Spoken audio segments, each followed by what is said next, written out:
Assalamualaikum warahmatullahi wabarakatuh. Nama saya Muhammad Zikri bin Muhammad Noor. Nombor matrik A163580.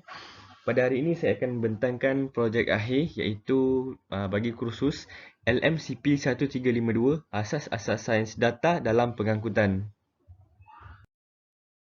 Seterusnya, berikut merupakan soalan yang diberikan oleh pensyarah iaitu ada 10 soalan di mana kadar pengeluaran 2.2 untuk setiap rumah dan kadar penarikan 3.3 bagi setiap 100 meter persegi luas lantai. Okey, seterusnya pada soalan pertama iaitu kirakan pengeluaran dan penarikan bagi setiap bandar. Jadual pertama merupakan jumlah rumah dan luas lantai bagi bandar A, B, C, D, E dan F. Dan berikut merupakan cara untuk mendapatkan pengeluaran iaitu bilangan rumah bagi bandar A didarabkan dengan kadar pengeluaran 2.2 akan mendapat 36.300. Bagi mendapatkan penarikan, luas lantai perlu dibahagikan dengan 100 dan didarabkan dengan 3.3. Sebagai contoh, luas lantai 10500000 dibahagikan dengan 100 darab dengan 3.3 akan mendapat jawapan 34650. Berikut bukan contoh bagi bandar A. Begitu juga dengan bandar-bandar seterusnya B, C, D, E dan F.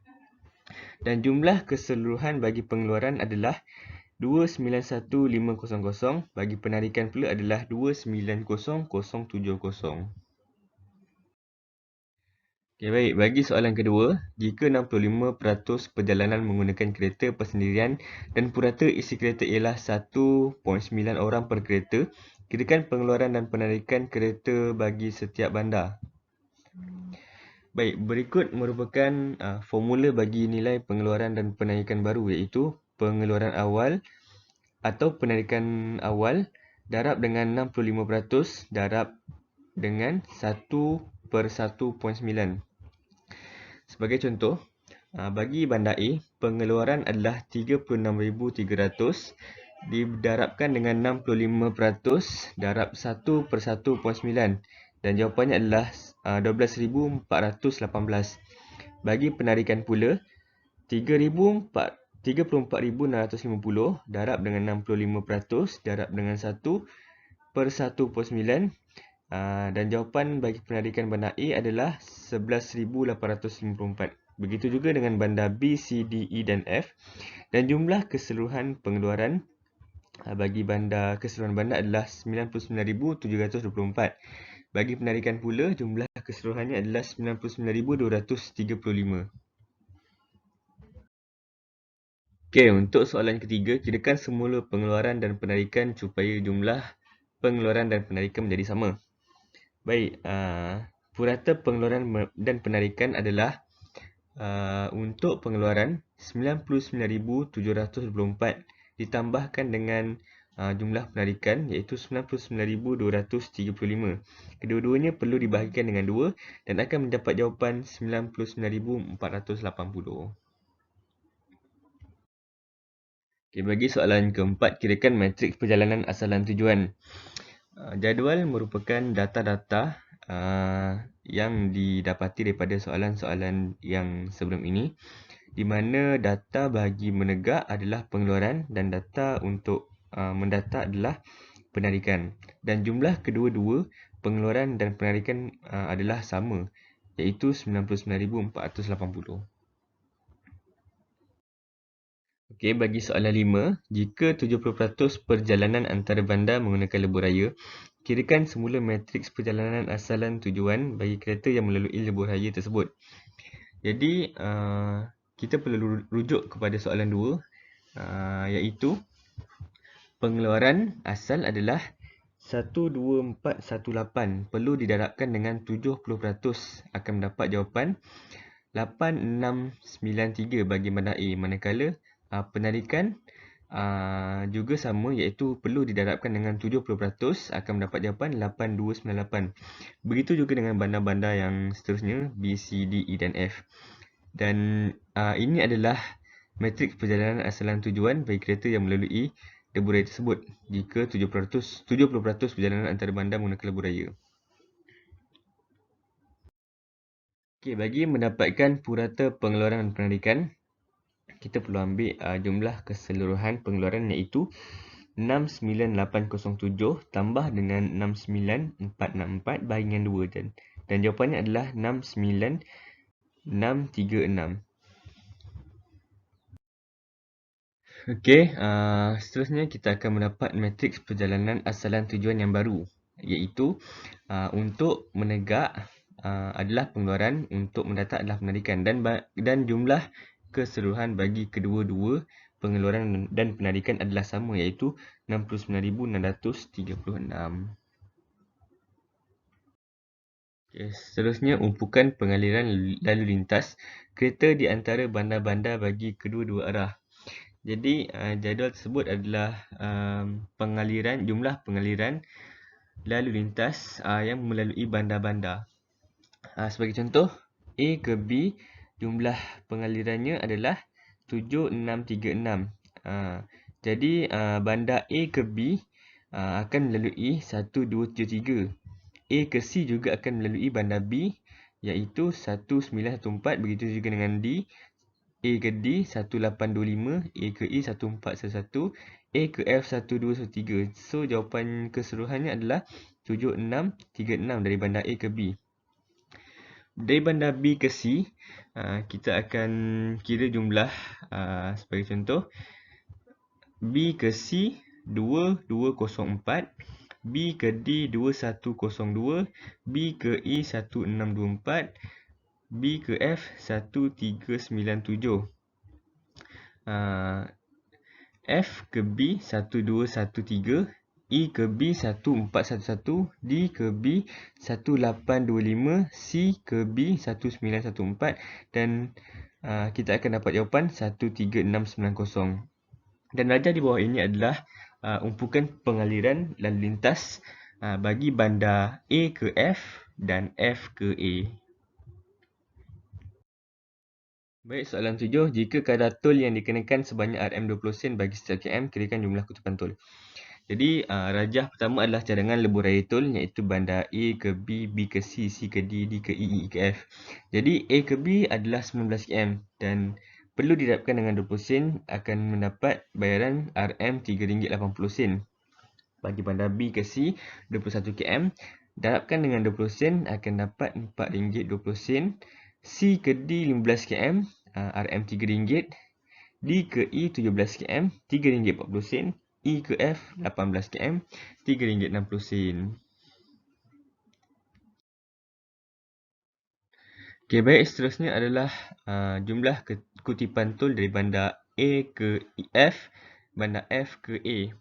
Jadi untuk bandar A ke F, pengiraannya adalah perjalanan kereta darab dengan kadar tol iaitu sebagai contoh bandar A ke B 7636 darab dengan RM3.80 dan akan mendapat kutipan tol RM29.016.80. Begitu juga bandar B ke C, C ke D, D ke E, E dan E ke F. Jadi bandar F ke A pula sama juga pengiraannya, perjalanan kereta darab dengan kadar tol. Sebagai contoh, bandar F ke E 7,911 darab dengan RM3.80. RM3.60. Kutipan tol yang akan didapati adalah RM28,479.60. Dan begitu juga dengan bandar yang seterusnya, E ke D, D ke C, C ke B, B ke A. Jadi berikut merupakan jumlah kutipan tol antara bandar iaitu dari bandar A ke F dan bandar F ke A. Bandar A ke F sebanyak RM221,314. Manakala bandar F ke A RM212,426.20. Jadi jumlah perjalanan kereta dari bandar A ke F dan dari bandar F ke A adalah RM433,740.20. Jadi pada soalan 8, pengaliran lalu lintas yang anda kira adalah perjalanan sehari. Jika 30% yang anda kira adalah dalam masa 1 jam puncak, kirakan pengaliran maksimum per jam. Jadi formulanya adalah pengaliran maksimum per jam ni adalah 70% darab dengan perjalanan kereta antara bandar. Sebagai contoh, bandar A ke bandar B bahagi dengan 23. Jadi, kita akan dapat jawapan 232. Begitu juga dengan bandar B ke C, C ke D dan berikutnya. Sama juga untuk rajah kedua iaitu bandar F ke A. Perlu didarabkan dengan 70% perlu didarabkan dengan perjalanan kereta antara bandar bahagi dengan 23. Pada soalan 9, lukiskan visual umpukan perjalanan antara bandar. Jadi, rayah tersebut merupakan umpukan visual iaitu yang paling banyak sekali membuat perjalanan antara bandar adalah daripada bandar C ke D dan D ke E. Manakala yang paling sedikit sekali adalah dari bandar A ke B dan bandar B ke A. Jika muatan jalan raya ialah 1,800 kereta per jam, berapa lorong lebuh raya patut dibina? Jadi, 1 jam pengaliran kereta antara bandar adalah sebanyak 30%. Sebagai contoh, bandar A ke B, jumlah umpukan antara bandar adalah 7,636. Perlu didarabkan dengan 30% akan mendapat 2,291 dan dibahagikan dengan 1,800 akan mendapat 1.2728. Jadi kita perlu genapkan nombor tersebut menjadi 2. Jadi 2 itu adalah jumlah lorong yang patut dibina dari bandar A ke bandar B. Seterusnya, contoh B ke C juga, 13,690 darabkan dengan 30% akan mendapat 4,107 dan dibahagikan dengan 1,800 dan akan mendapat jawapan 2.2817 dan perlu digenapkan menjadi 3 dan 3 itu adalah jumlah lorong yang patut dibina. Begitu juga dengan bandar-bandar yang lain iaitu C ke D, D ke E dan E ke F. Jadi berikut merupakan pengiraan kereta antara bandar F ke A. Sama juga seperti pengiraan yang sebelum ini. Contoh bandar F ke E, jumlah umpukan dia 7,911 darab dengan 30% dapat 2,373 bahagikan dengan 1,800 dapat 1.3183. Jadi digenapkan menjadi 2. So, 2 lorong yang perlu dibina untuk bandar F ke E. Begitu juga dengan bandar-bandar yang lain. Jadi, sekian saja laporan akhir daripada saya. Untuk khusus ini, sekian, terima kasih.